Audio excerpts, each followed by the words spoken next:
You're listening to the Swap Society podcast, and I'm your host, Nicole Robertson.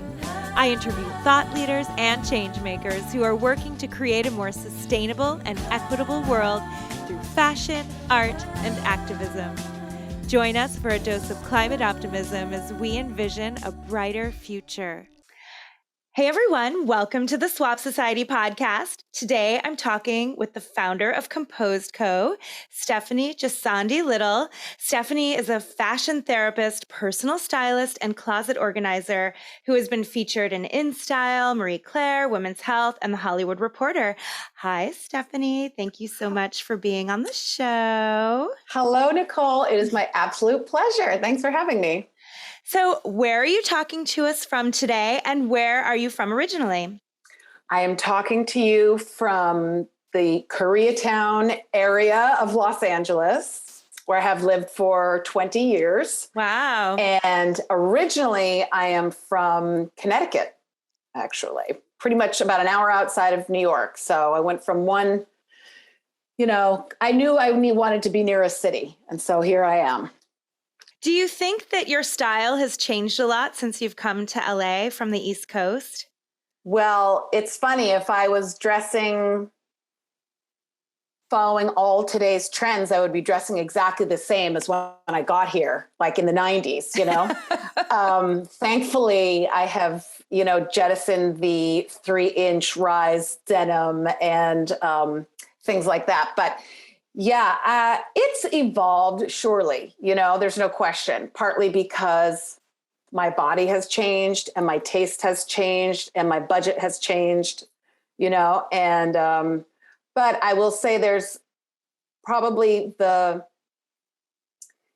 always carry with me, and I really like to tell my clients that I like to try to choose the special version of, even if it's a t-shirt, like choose the special version. If it has, like, for example, I'm wearing a t-shirt, but it has a puff sleeve, that gives me a little pep in my step rather than just a traditional t-shirt. For me, that's for me personally, and so whatever, I think I have always tried to choose, whether it was a piece of, clothes I got from the Goodwill or whatever it was, the Limited where I used to work, as a high schooler. I always tried to choose the special version. So there's no question it's evolved. And thank goodness for all of us, frankly. It makes me think of that Heather's scene. Thanks, I got it at the Limited. Like, totally broke my allowance or whatever she says. I mean, that makes it sound like a really sexy place to have worked in a way, but it was not the cool place to work. But it was better than some of the other options on the street. Benetton was the coolest on this little street where I worked in Connecticut. That would have been like the hippest. But no, I was at the Limited. But, I learned a lot there too. I did a ton of, it was perfectly suited for my interests and skill set. So please tell us a little bit about your background and how you got into fashion and personal styling. Sure. So after college, I started where I was always interested in fashion. My mom and grandmother, for example, were both always very conscious of being, put together, particularly when you leave the house, And of course, in those days, people didn't have gobs and gobs of clothes. They had, certain outfits and a smaller number of pieces. As we know, there's been a massive explosion, of course, in like how many pieces of clothing people have. And I grew up wearing a uniform for school, which frankly I loved and would still personalize, with like groovy shoes or, whatever the color was or the fabric of the sweater, we had to choose from. But so I grew up very interested in it. I was always, a big reader of magazines. And after college, I started working for Emmanuel Ungaro in New York City on the sales side. But like selling wholesale to boutiques and department stores and stuff like that. And they had an international component as well, which was really interesting to me. I always loved languages. And so I saw the wholesale side of things after having done retail in high school, as I mentioned at the very fancy, limited. And then did stints, through college in the summers at Ann Taylor and where else. I can't even imagine where else I remember at this point. But, I just always loved it. And going from the retail to the wholesale side showed me, I got to be one or two stories above the pattern makers, and the design teams. It was all really integrated there, which was sort of different from, some of my other experiences.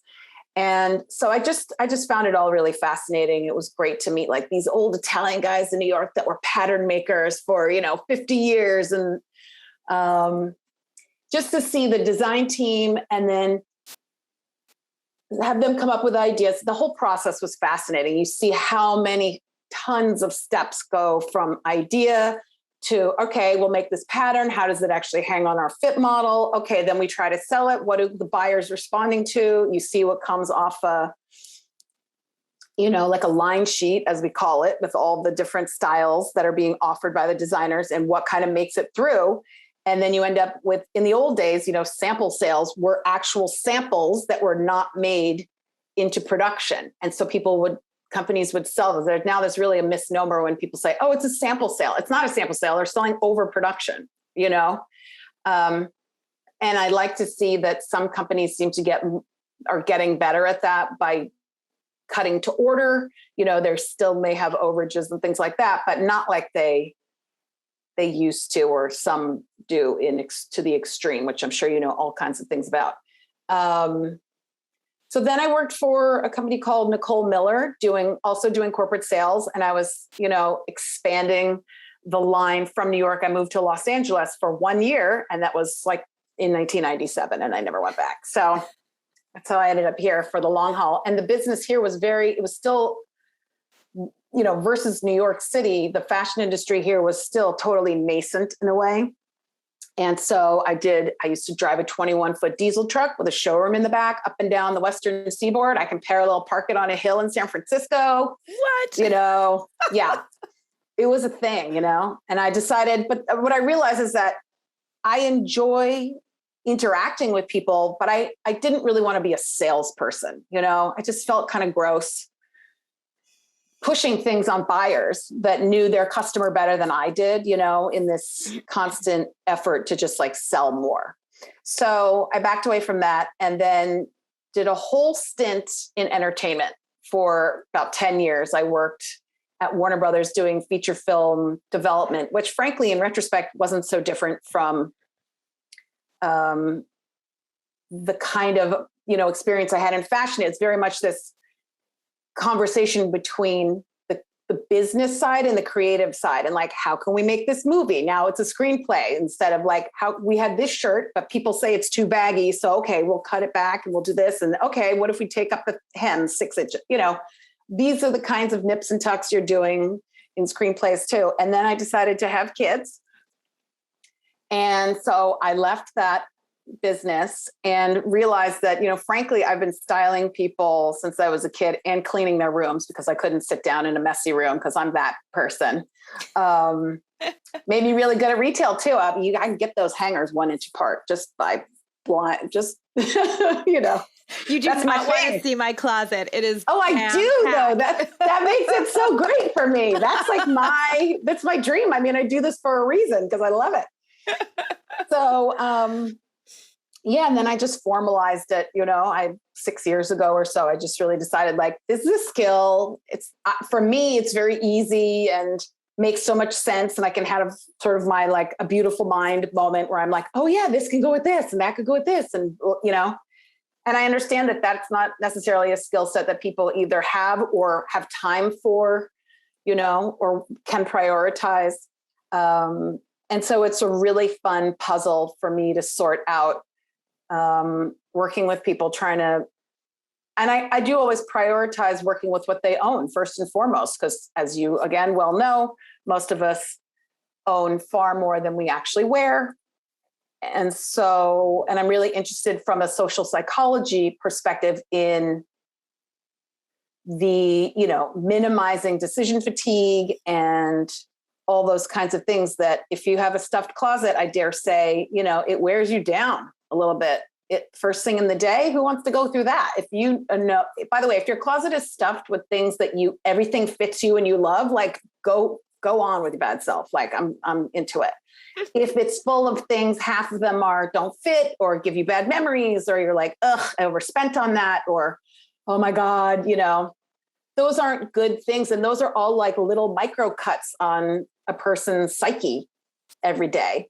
And that goes across category. That's exercise clothes, pajamas, bras, underwear, Yeah. Just like I think we know if you have on a great bra or something, even if no one else is going to see it, it gives you a little lift. I think the inverse is true as well. So I say minimize to whatever really works for you, and let those clothes that don't go live someone else's best life and serve them. That's why I love your business so much. I think it just makes so much sense. Thank you. Yes, we say all the time, if you don't love it, swap it. If it doesn't fit, swap it. If you never wear it, swap it. It's like, that's kind of our mantra, like love it or swap it. And it really is true and I've experienced this in the past, where especially once I started having kids, and my body changed, it wasn't the same as before. Before it was like, oh, I'm bored of this, or I don't really like this style anymore, or I bought this, but I don't really wear it, or what have you. And that was kind of what a closet purge was. And then once I started having children and my body started changing and I started getting older, then it was, oh, I really love this, but it doesn't fit me anymore. And so there definitely is something, even if it's subtle, that psychological thing that can happen where it just makes you feel bad about yourself. Oh, why haven't I lost all the baby weight yet? Why can't I fit into those pants yet? Oh, so-and-so, I look at them and they look so amazing. And like, I'm not there yet, right? That comparison can start to happen, even if intellectually, okay, well, my body just went through something really major and it brought a life into the world, and, everybody's body is different, etc. Those things can really have an impact, I think. And so, yeah, I'm a big believer in, if it doesn't fit you, you should absolutely get rid of it, unless it is something that you really, really love and you feel that it's reasonable that you will fit in it again and you just want to kind of put it aside. Like I had a pair of jeans like that I hung on to, and, and I was glad because I did get back into those jeans. But, they shouldn't stare you in the face every morning when you get into your closet. Right. I do think that if there are those pieces, so oftentimes when I'm going through a closet with a client, the first thing I always do is just go through and assess literally every single piece, and we say like, look, and I don't need, a monologue on why it's great or it doesn't. If you tell me, I think we know instinctually that what we habitually skip over or whatever, and if there are those pieces, first of all, it's like, if it did fit, would you wear it? Half the time is no, right? So that can go for sure. But if it's yes, and it doesn't fit, then it doesn't need to be in prime real estate in your closet. It should be tucked away somewhere, doesn't need to be hidden away. I'm not saying it's a shameful thing, but like, it doesn't need to be the first thing you see. Why are you giving yourself a false choice of a pair of jeans that you can't fit into? Right. So it's nice to know they're there if and when your body changes and you want to hang on to them, they're over there in the back of the closet, thoughtfully stored. But yeah, I mean, I think a lot of people hold on to things for those very reasons that, oh, I'm going to fit back into it one day and this and that. And overall, by the time, if they do, first of all, they don't fit back into them half the time. And if they do, they've kind of gone out of style. And so you might as well just acquire a new version of whatever that feels fresher, collars. They're sort of a dead giveaway a lot of the time.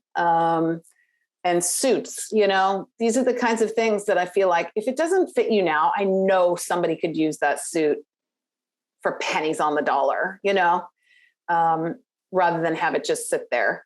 But people will say, oh, but it was so expensive and this and that. Well, you can try to sell it, or you can try to swap it, or you can donate it to Dress for Success, or you can, there are ways to, I think, nothing feels worse to me than waste. I don't care if it's food or money or clothes or whatever. I want things to kind of go to a good home and be used. I want them to be used to death.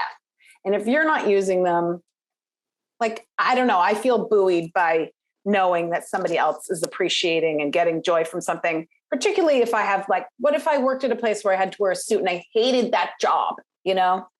Why do you, that person can just have that suit and just have wonderful new associations with it instead of you kind of carrying that around. Especially now as everyone's transitioning from, in so many cases, like I used to have to go into an office and wear a suit or, you know, dress a little more formally, and now they don't have to. If you get another job where you have to wear a suit, it's probably going to be a different style, and you might, you know, or especially if it doesn't fit. Like, I just don't see the point in holding on to it when you can turn it into new clothes too. Mm-hmm. Absolutely. I think that that's such a great, it's very freeing. And I know that since I've started swapping, I mean, I've been swapping for a long time, but it definitely made it easier for me to let go of things more easily and not feel those feelings, which I've had before. Oh, I spent so much on this designer dress and I love it and it fits, but I don't wear it anymore because I've worn it 100,000 times. I mean, I'm exaggerating, obviously, but you know, I think that the idea of knowing that it's going to be worn by someone else and be put into use instead of just kind of eternally languishing in the closet, and then bringing something new and exciting in that variety can be really fun and refreshing. And then, yeah, I like to do a seasonal update of my wardrobe. So I kind of, you know, every season I like to look at the things that I feel like, oh, okay, I need some more bright colors because it's summer. I need some more lightweight things. I need some shorts. Okay, that's what I need right now. And kind of think about what I'm going to wear for the season and what I'm really going to wear. I also try to think about, you know, mixing and matching abilities and, you know, can I wear this with multiple things? But then if I get something and I wear it and I think I'm going to love it, but then I don't, I just swap it again, you know, so I don't necessarily have to wait for the next season or what have you. There's that freedom and being able to do that. One thing I will say, though, that I don't really hoard, but like I have a few special occasion things that I really love. And there was one, for example, that I swapped because I thought, well, who knows when I'm going to wear this again? And then somebody ordered it and I happened to see it go out, and I was like, we're like, oh, that one hurt. That one stung a little bit, but then it came back, and I was so excited. It was meant to be, and I took it back promptly. I was like, oh my God, give that to me. And I happened to see, I don't see all of the stuff that goes in and out, but it was like, I saw those moments of that dress. Yeah. And I was those can be difficult moments for sure, you know, but I love that. It's like, that's literally if you love something, set it free. And if it comes back to you, it was meant to be. Like, that's it. That is the perfect example. Holy smokes. Now, I will confess that I have not worn that dress since that one time because I have not had any fancy occasions to wear it to, which clearly we haven't been doing a lot of. But I know that it's there, and I will probably reach for it. Yeah, I really love it. It's fabulous. It's so fabulous. But anyway. do think there are categories where it's more sensible to hold on to things if you're not wearing them frequently, like a tuxedo or, you know, black tie or, you know, cocktail dresses, things you don't wear often, but you don't want to have to buy again because you might wear them so infrequently. Who's going to remember what you wore for the most part, you know? And another one of those categories for me is like a parka. You know, I mean, I used to live on the East Coast. Now I've lived here a long time. I don't feature investing in that every season. I know people that wear them all year for, you know, I can understand getting tired of a particular style. But for me, that's something I have, you know, a pretty set couple for sort of each, a dressier one, a sportier one, a casual one. And that's kind of it, you know, and I'm not getting rid of those. You know, and I'm certainly not paying full price for them if I do buy them new, you know, because that's not something I'm going to get a lot of use out of. Right. So you call yourself a fashion therapist. So let's dive Mm-hmm. into that a bit. What is that? What do you mean by that? Right. So I say it in air quotes. I'm not a licensed therapist, but I realized, in starting to do this, all new businesses evolve, right? And at first I thought I was kind of like, yeah, I'm just going to help people organize their closets. And yes, I have all this retail experience. And of course I can tell them what works with this and that's styling. But I realized that what I do really is so personal and so it can often put people in a very vulnerable position. I mean, they're quite literally in their underwear in front of me sometimes, and they're assessing something that I hope, my goal is that something that really kind of their outsides match their insides, right? So whether it does or doesn't, like that could put you in a very vulnerable space, and there's so much emotion, just like you talked about this dress, associated with the clothing we own in many cases. So ultimately, I decided to coin that phrase for myself because I realized as you move through the course of a wardrobe overhaul or figuring out what you feel like your favorite self in, like that, there is a therapeutic and emotional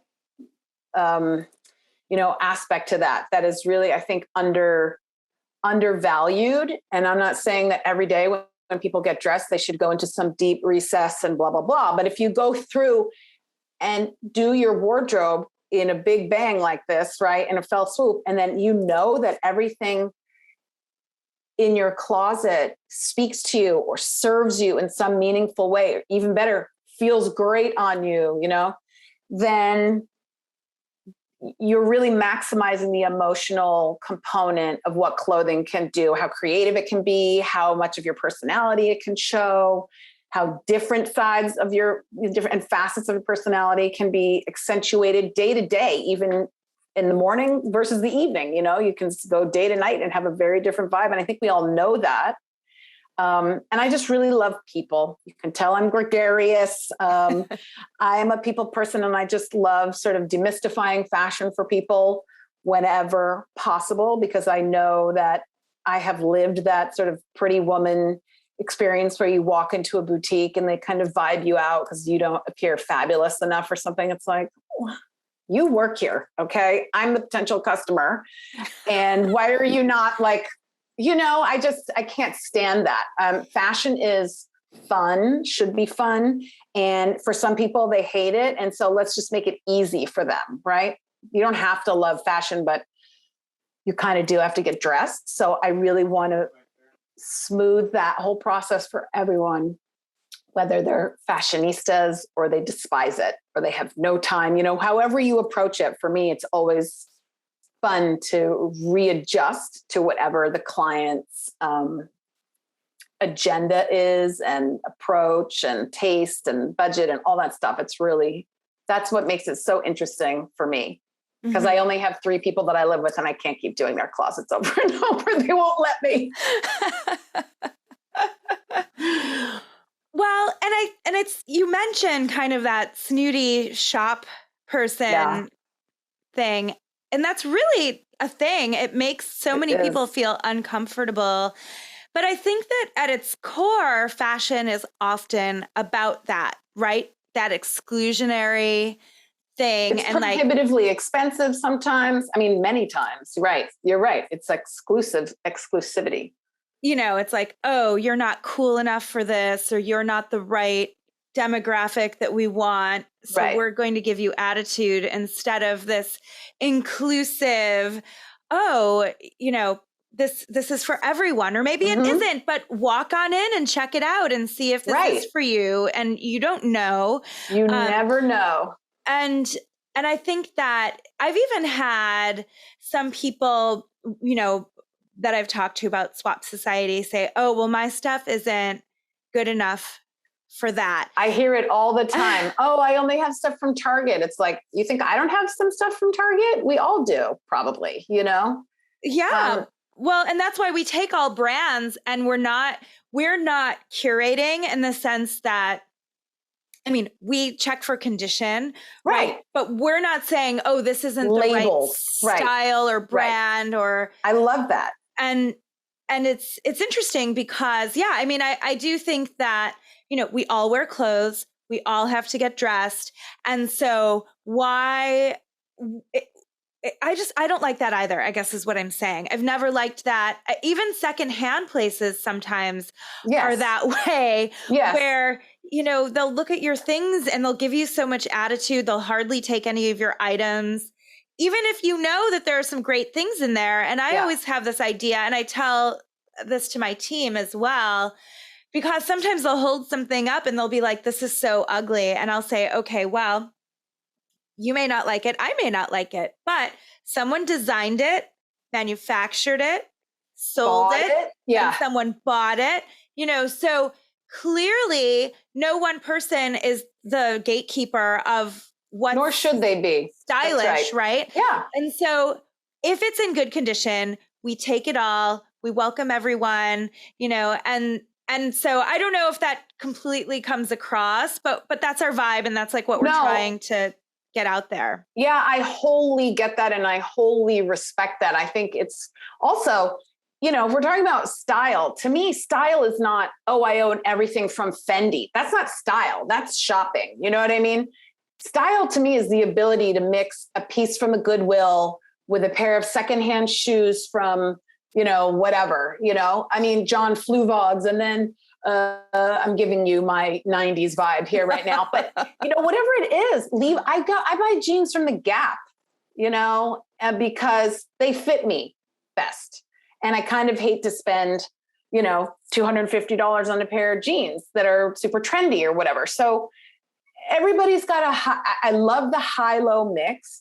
And even if you don't have the high end, it doesn't mean, or the pocketbook for the high end, there are so many wonderful ways now more than ever, of course, and great thanks to places like Swap Society, where you can acquire these pieces that hopefully are better quality too. I just really like that democratization. And I don't know that we're totally there yet, because as you say, there's, these items can cost a lot more at some other places. But they become more accessible. And I don't like to put down any vendor really, above all, I want good work conditions for manufacturers, the people doing the work. And so, but I understand there are budget constraints for people, right? And I'm not above buying. I own fast fashion. I really like to swap fast fashion, especially, give it a longer lifespan.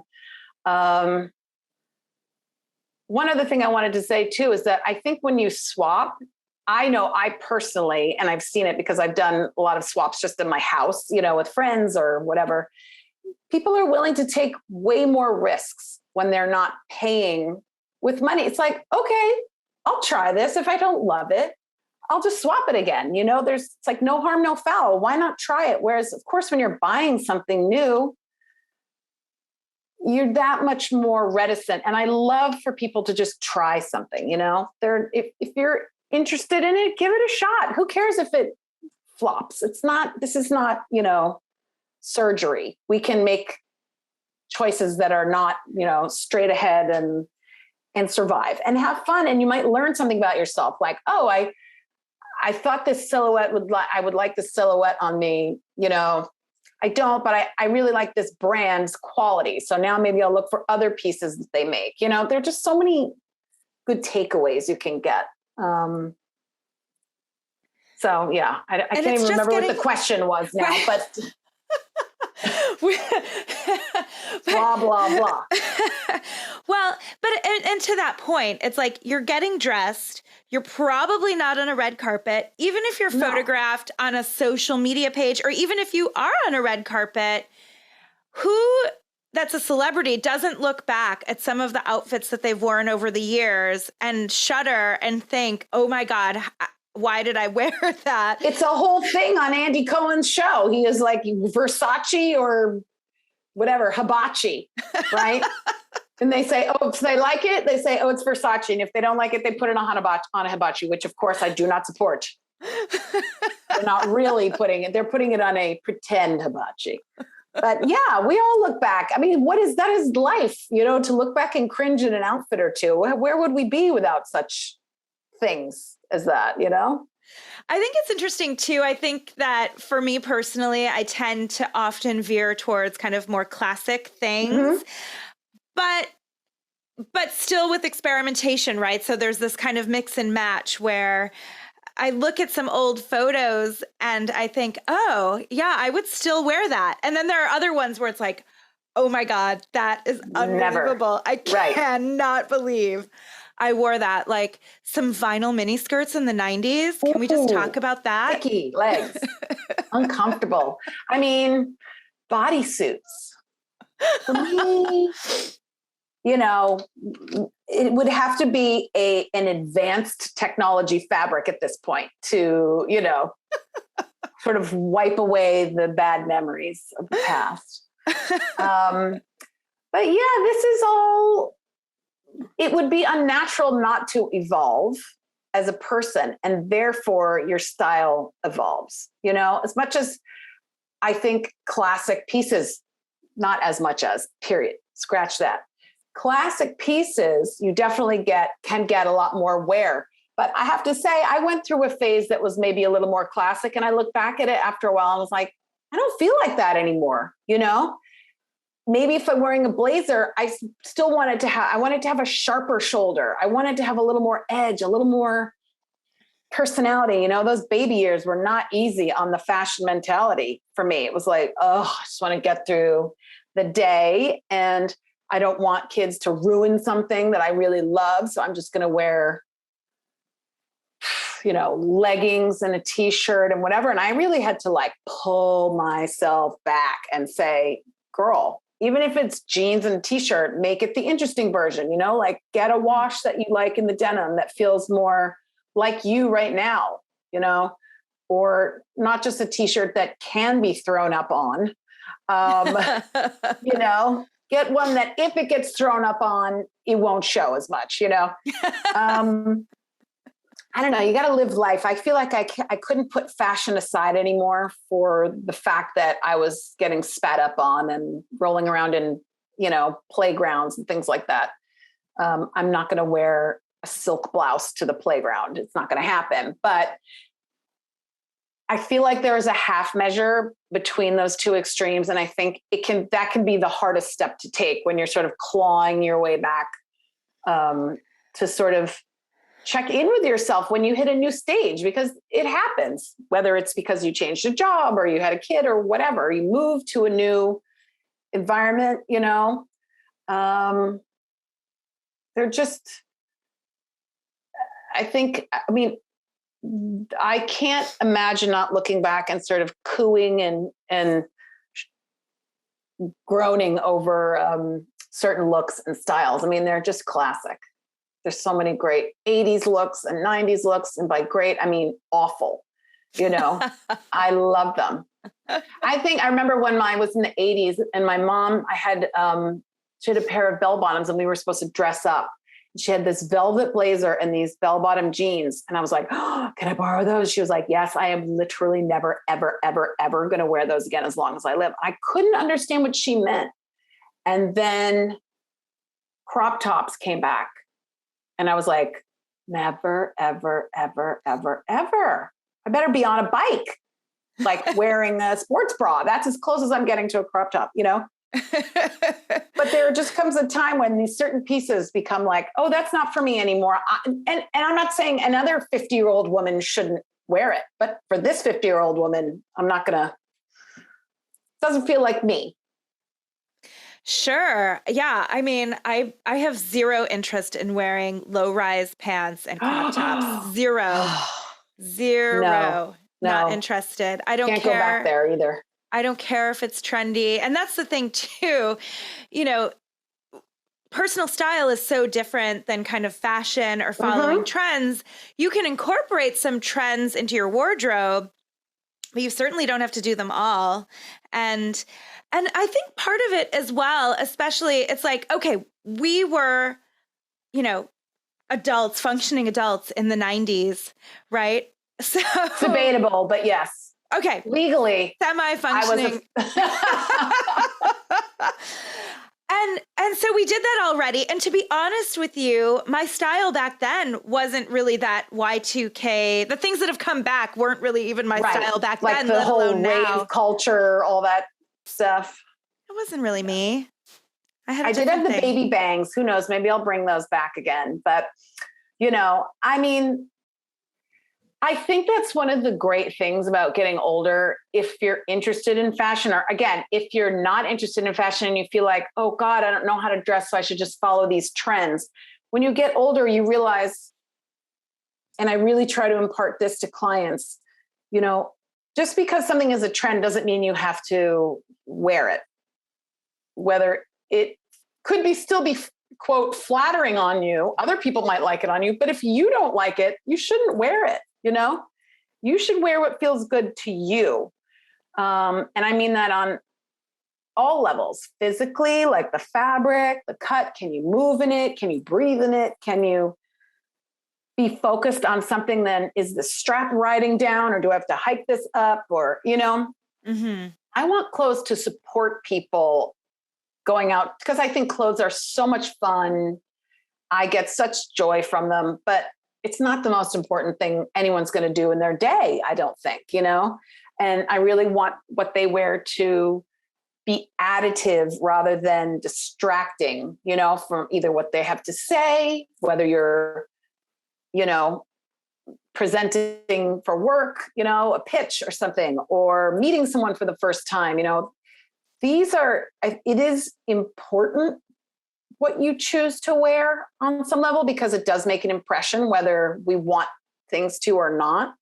And that's why I feel like when you have a curated closet of pieces that all feel like you, again, even your various different facets of you, you're kind of just like able to move forward in the world without worry about, oh my God, is this thing going to ride up? Is this thing showing too much cleavage? Is it, Mm-hmm. does this belt buckle dig into my stomach? I mean, these are not things, life is too short to suffer with those kinds of details. And I think I was a lot more willing to do that when I was younger than I am now. I'm just like, no, I can't. Yeah, it should be comfortable. I mean, maybe once in a while, like if it's a special occasion and it's like really something, you'll make it through the evening, especially with shoes, right? I was going to say heels were, I think everyone had this collective, like, I'm never wearing heels again. And then everyone's like, actually, I might sometimes, I have so many pairs of heels, more heels than flats. And so I don't really shop a lot, but I was really realizing, okay, I need more flats because I'm not going to wear heels as much as I used to. It's just a fact. And so it's like, oh, well, so what do I wear? And then it's so you had to like push out into a new category for you in a way. I did. I had to take some time and get some more flats, but I try to make them fun. Like I've always really liked shoes that are colorful. Well, I have a shoe thing. I just have. I love it. And I've kept a lot. I think I've kind of had this perspective of make sure you have great shoes and great bags, and then just kind of have fun with what your clothes are. And I definitely do that. I've always done that high-low thing. But I love color. And I wear a lot of jeans. Like that's kind of my uniform that I'll, wear a random shirt or sweater or what have you. And then jeans. And then I try to have fun with shoes too. I mean, here, I'll show you the ones that I have. Ooh, let's see what you're working with today. So here, actually. Oh, cute. These are my, these are like a very comfortable and very practical loafer. And very high quality. High quality. I got these from the Real. They basically didn't look like they had been worn. So I got a great deal on a pair of very well-made shoes that I know I can have for a really long time. And I got them in a really fun color. You chose the interesting version. I chose the interesting version. Of a loafer, of a driving moccasin. Like that could be a snooze fest or super classic or whatever. And you chose the version that suits your personality. And I think that's exactly the thing to do. And I try also, I have this thing, and we've talked about this before, but I try not to leave the house in my kind of schleppy sweatpants, Yeah. random clothes that I sometimes sleep in or just wear on a house cleaning moment or We all the need some weekend. beaters like that, some things that can just take a beating, you know? And I get it. I mean, we live in a city that's very casual and people can wear whatever they want. But I don't like leaving the house in sweatpants. I don't even like running errands, going to the grocery store. I mean, I will make a point. I won't necessarily get dressed up, but I will throw on a pair of jeans. Yes. And feel 100 times better. I'm with you on that. You know, I just, for whatever reason, I agree. I think it might be in part because I also, like I said before, grew up in a house where you kind of had like house clothes a little bit and then outside clothes, you know, slightly nicer things. And I think that's also a really great way to care for your clothes, to extend the longevity of certain pieces, you know, and you know, you don't want to scrub the floors in your favorite jeans. Right. But so we all need those things. But I also sometimes worry about the, I'm super into secondhand clothes. I love it. Like, I feel like I like to get a deal, especially having worked in the garment industry. I know what markups are and everything. And I'm just like, I am not going to get suckered into paying full freight for that. So I love deals. I love secondhand for all the other environmental reasons. You know, I think a lot of us bump things down. I see this a lot with clients, like, okay, this used to be my favorite t-shirt. It had this and that on it and whatever. And now I spilled coffee on it. So now I wear it to exercise, or I wear it to sleep, or now I wear it to scrub floors, you know? And I will say that there is this concept of enclothed cognition, and it states that you become what you wear. Mm. And I think we all instinctively know that if you're going to a job interview or a first date, you're going to dress a certain way, different from if you're going to check the mailbox, you know? And so I think that when you go out and you're wearing sweatpants, you don't want to feel schlubby. So you don't wear your sweatpants. You know what I mean? We all know that instinctually.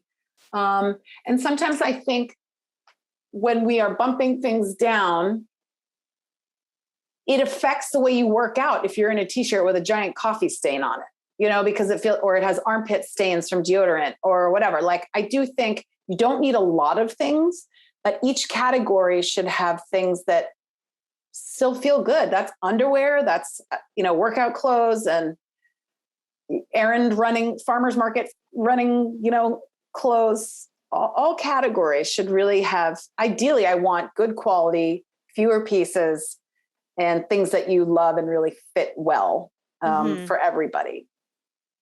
Because, like, think about wearing a saggy bra that has the elastic shot. I mean, how can you go about a day with, that's just a distraction. It brings you down. I think emotionally it brings you down. So. Yeah, especially if you have to keep adjusting it and it feels really uncomfortable. And so, yeah, I mean, I think that that's great. I also just want to say that if you have a coffee stain on your shirt, instead of wearing it with the coffee stain, use a stain remover and try to get the stain out. Or dye it. You could dye it. Yeah. You could dye it dark, or.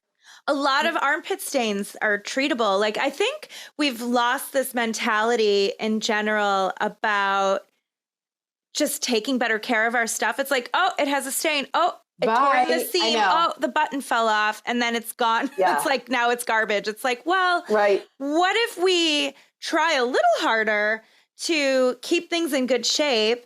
And when something does happen, try to salvage it. Yep.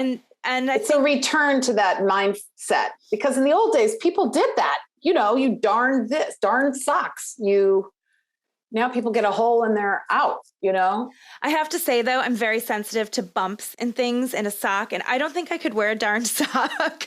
I have worn many a darn sock, and now I got to say, I'm really glad that I almost never wear socks living out here, because it really just mitigates that whole problem for me.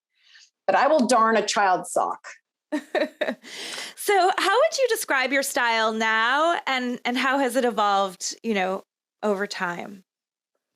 I think that my style has always been kind of a marriage between hard and soft in every outfit. I feel like if I have even a flowy dress, which isn't sort of like my everyday vibe, I'll wear it with like a chunkier, edgier, maybe a gladiator kind of a sandal or something, or a chunky bracelet, something that isn't too dainty to go with like a dainty floral dress, right? And I think that's a common thread, even as I have followed different trends over the years.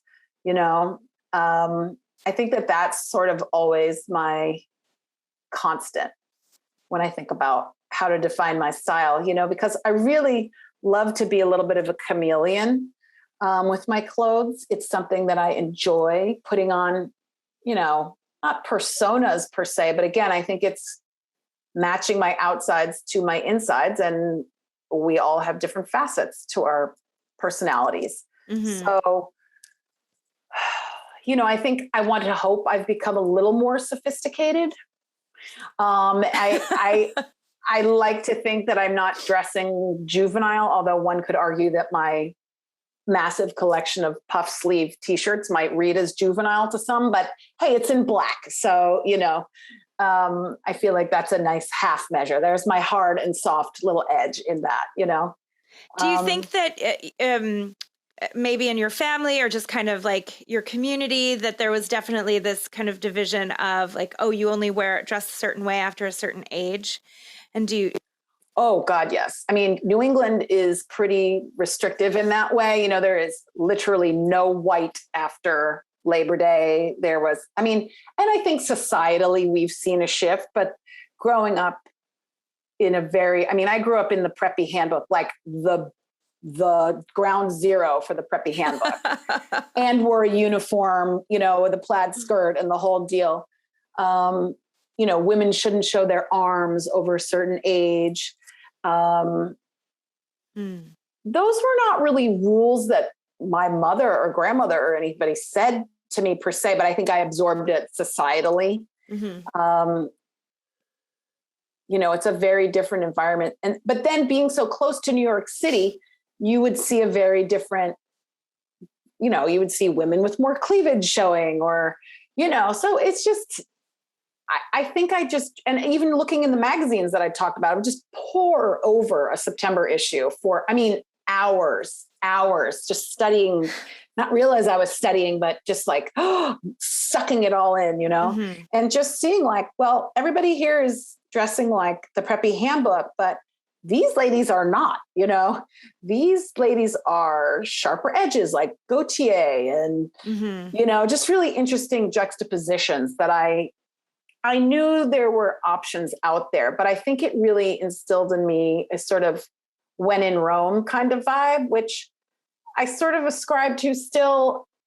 And sometimes I'm like, screw it. Like, I don't care where I am. I'm wearing this, that, and the other. But, knowing that when you go to a religious service, you should probably dress, slightly more conservatively or, understanding how to read the meaning of a certain invitation, and dinner, a formal, so many people ask me, and I think did a whole thing on this, about interpreting invitations, wedding invitations.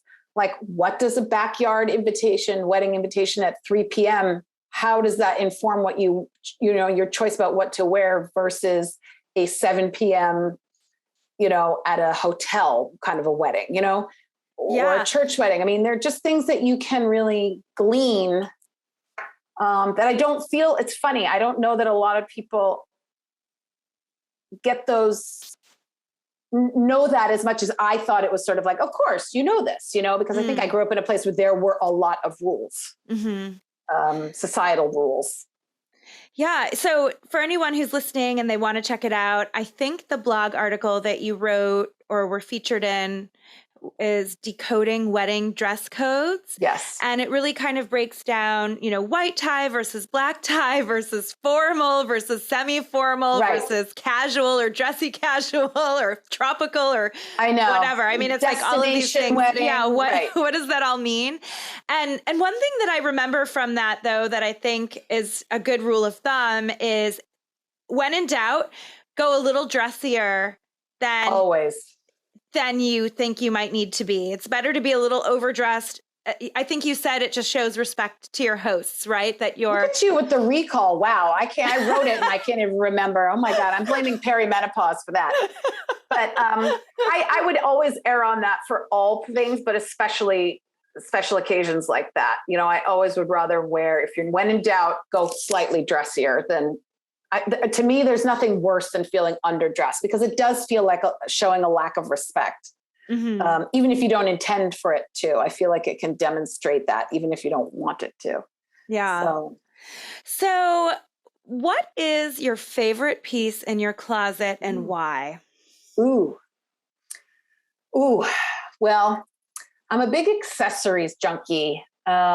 Especially, I think you sort of touched on this a little bit before, like the older I get, I'm less interested in buying more clothing than I am acquiring accessories. Because I feel like that's kind of what makes an outfit too, and thank goodness, because you can change the same top and bottom into 10 different outfits with a heel versus a flat versus a sneaker versus a whatever, so I guess I would say my favorite piece of thing in my closet is a cuff bracelet that I've literally wanted for upwards of 30 years. It was an Elsa Peretti cuff. Okay. I did get it on the Real. Nice. For a price I would never have paid. I would not pay full price. And I feel like it's an investment piece and it's literally never going to go out of style. Like that thing just makes me feel like Wonder Woman. Could be wearing it right now. I'm not. I just love it. I think it's such a beautiful piece of art. And again, if I'm wearing shorts and a t-shirt or a ball gown, it kind of works, cool. And everything in between. So I would say that. And I also, just knowing that I got it for basically at least half price, just makes me feel like, got one over on the world. Got one over on everybody. I just feel every people love their sale shopping. And for me, it was like, oh, that's a win. That's a big win.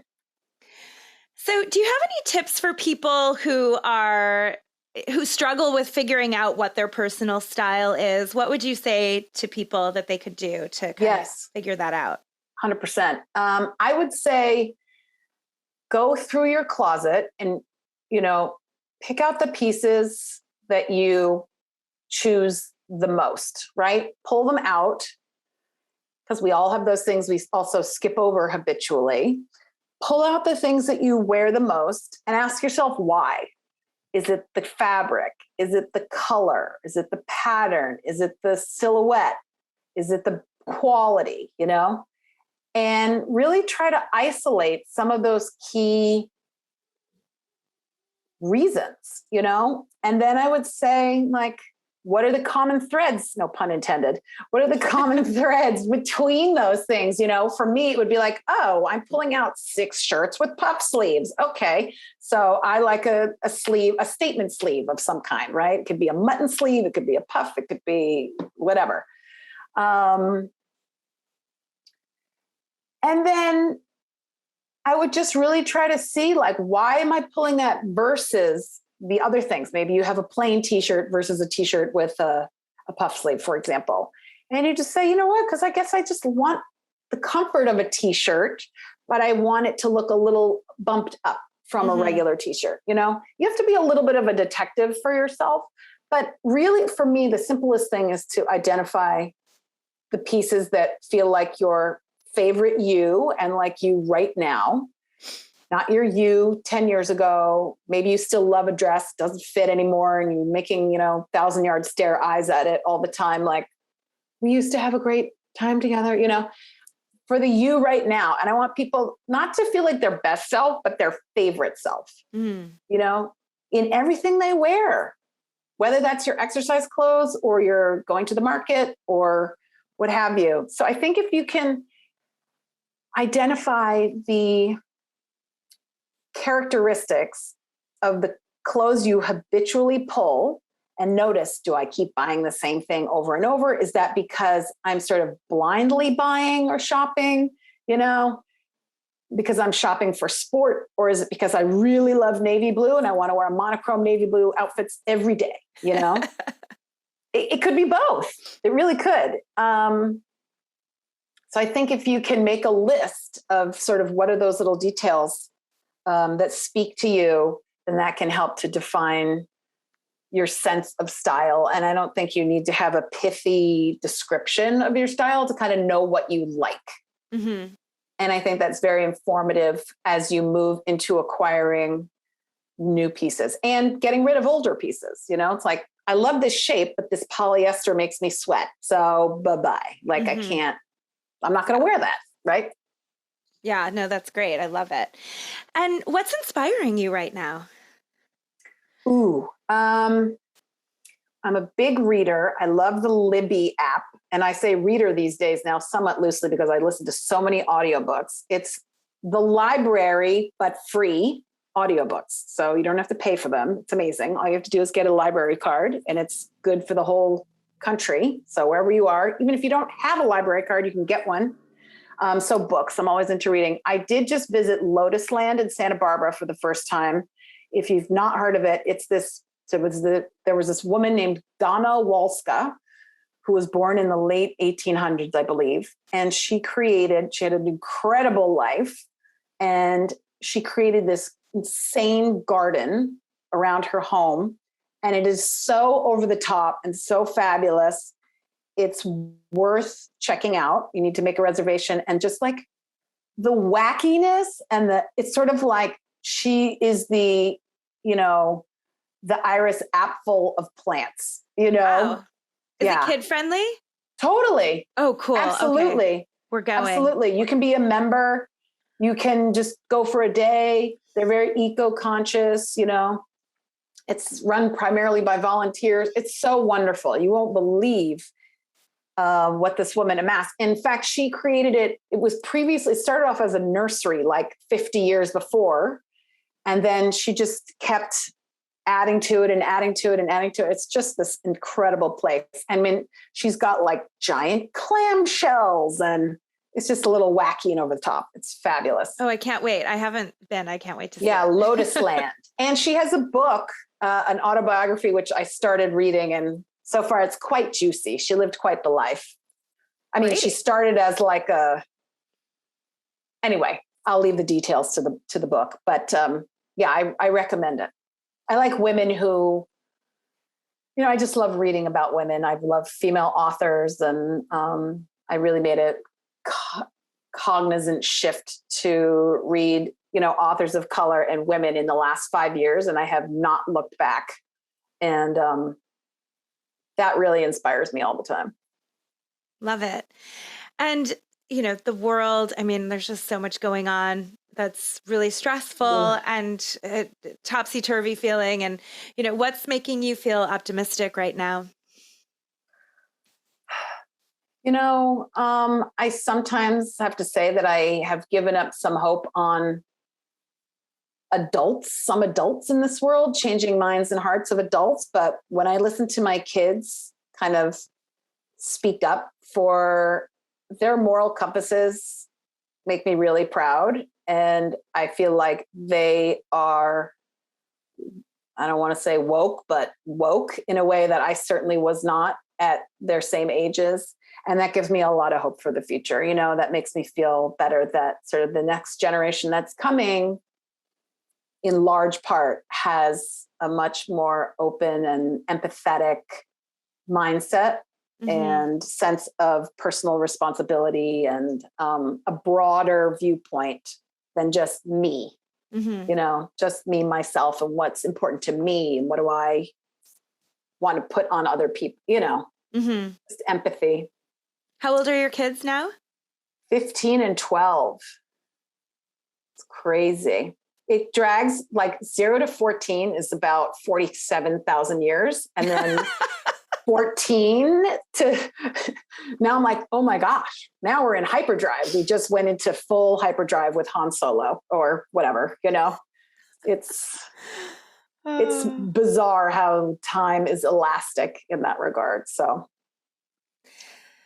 Well, it has been such a pleasure talking with you, and I'm really grateful that you've taken the time to share your tips and your stories, and it's just been super fun. How can people find you, follow you, hire you if they want your services to help, because you help people organize their closets, you help them with their styling, et cetera, and doing your fashion therapy. Yep. Help them get everything to do with clothes sorted, whether they're traveling or have an event or just every day-to-day, use, seasonal closet shifting and wardrobe, refreshing. Thank you so much for having me, by the way. I really appreciate it. It's always lovely to talk to you. People can find me on Instagram. I'm composed_co. I'm on TikTok, composed_co. I have a website, composeco.com. Those are the 3 main ways. And you can see all my services, and the pricing is transparent there, and all the details are laid out. So if people have questions, and I offer in-person services in the LA metropolitan general area, and virtual services too, which I was doing actually previous to the pandemic, which made that whole need to pivot much easier. Thank goodness. Yeah. So. Well, thank you so much. Thank you again. Have a Nicole. Wonderful day. And next time we talk, we should do a deep dive into the Preppy Handbook, because it is a Bible, girl. Let me tell you, it is worth having. It is so funny. I have it. Oh, me too. Okay, good. Let's do it. Let's do it then. We can both study up. I've been wanting to really get into it, especially now that kind of preppy is a trend now. And I think it's something that I've been meaning to get into. And so I think it would be really fun to do something around that. So I'll reach out. Okay, Muffy. I'll meet you back here for that. Look, Muffy, a book for us. Exactly. Exactly. All right, we'll take care. We'll talk soon. Thanks. Bye. Bye. Thank you for listening to the Swap Society podcast. Swap Society is an online clothing swap for women and kids that makes it easy and affordable to mix up your wardrobe sustainably. We're a growing community of women across the USA who are creating positive change by swapping our clothes and slowing down our fashion consumption. We would love to swap with you. If you're interested in joining, you can sign up at our website. Learn more at www.swapsociety.co. That's swapsociety.co. You can find the show notes for each episode on our website. Please get in touch with us on social media too. We're on Instagram, TikTok, Pinterest, and YouTube for the video version of this podcast at Swap Society. Music is by Joel Korolitz and yours truly. I hope you've enjoyed the show. Please help us spread the word by subscribing, leaving a rating and review, sharing on social media, or simply telling a friend. We really appreciate your support. Have a wonderful day, and remember to swap before you shop.